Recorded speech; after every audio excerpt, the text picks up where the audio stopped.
Welcome to today's Explainer. We're jumping right into a really important exam-smart grammar lesson. If you're studying for your Cambridge English exams or you're an IGCSE Foundation learner, you are exactly in the right place. Today, we're unlocking the secrets of countable and uncountable nouns. I'm going to go nice and slow so you can catch every single rule we cover. So get focused and let's master this together. Take a look at this question.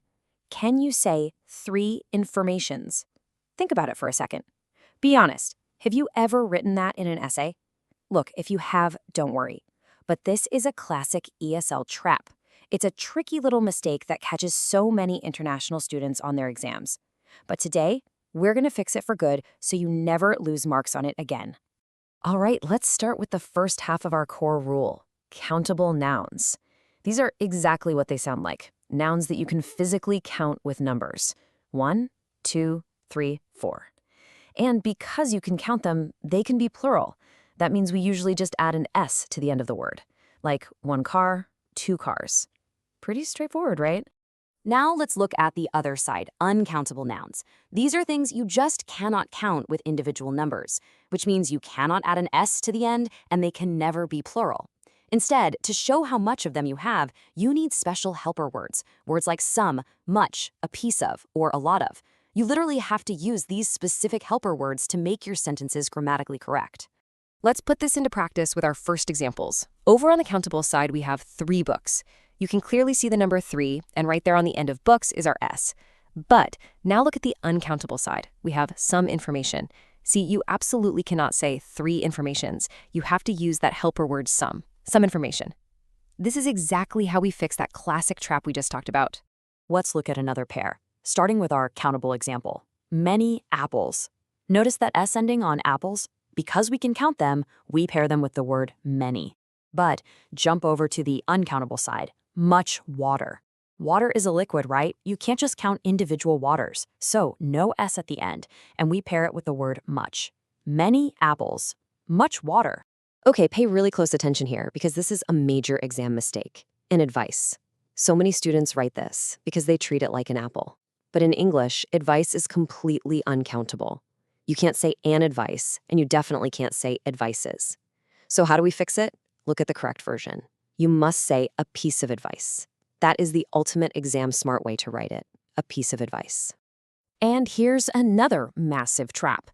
Many homeworks. Students love adding an S to make it homeworks. But guys, this is wrong. Homework is uncountable. So drop the S.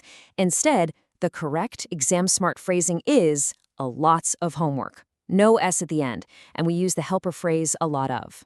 A lot of homework. Seriously, write that one down in your notes.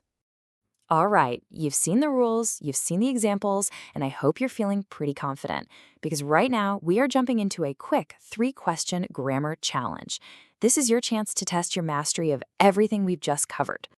Here's your very first challenge. The sentence is, I need blank advice, and your choices are an or some.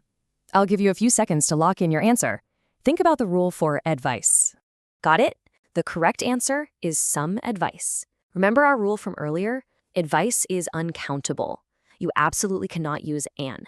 It perfectly pairs with the helper word some. I need some advice. Awesome job if you got that one right. Let's try question number 2. There are blank chairs. Your choices are many or much. Take a couple of seconds. Look really closely at the word chairs. Okay, let's check. The answer is many chairs. Why? Well, because chairs has an S right at the end. You can physically count chairs. 1 chair, 2 chairs. Because it's a countable noun, we have to use the word many. There are many chairs. Moving on to our final question. Let's see if you can get a perfect score here. She drank blank water. Is it many or much? Think back to our liquid rule. I'll give you a second to decide. And the correct answer is much water. Water is an uncountable liquid. You can't count it with numbers, so it has to take the word much. She drank much water. Excellent work conquering that challenge. To wrap things up, let's summarize everything with this review card. Weed through these bullet points with me to really lock it in. Countable nouns can be counted and they can be plural. Uncountable nouns need helper words like some, much, a piece of, and a lot of. Now let's look at the model sentences again. I have 3 books. Give me some information. She drank much water. Make sure you save this rule right now for your future exams. If you keep these patterns in mind, you're going to bypass those classic traps and score way higher on your tests. Don't forget to hit subscribe for more Cambridge English in 5 minutes. And I'll leave you with this. Now that you've totally conquered informations and homeworks, which tricky grammar trap are you going to master next? Keep studying hard, and I'll catch you in the next explainer.